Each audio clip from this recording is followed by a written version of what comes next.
So this is our cantilever mold that creates a front edge for the bowl mold, and I just want to take a minute and show a few things about it in case there's questions that come up.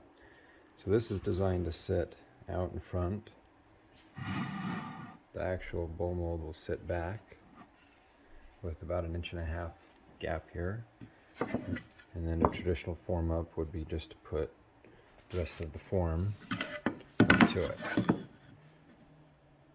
Occasionally there will be a slight gap right there, so this is a 90-degree cut. If you can see that, there is a gap. So on this end I just cut a 1-degree cut on it so it fits tight. So this joint will still be visible in most castings.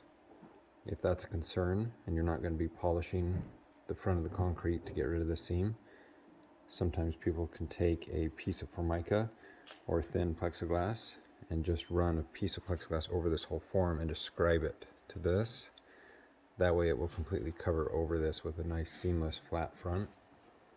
As far as forming it goes, if you were to place the mold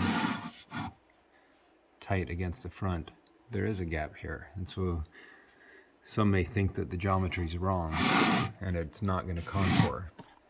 But as I'll show you, when I trace it, and I'll put the mold back, if it's right up to it, you can see that gap. But when it's set back to the right reveal, which would be 1.5 inches,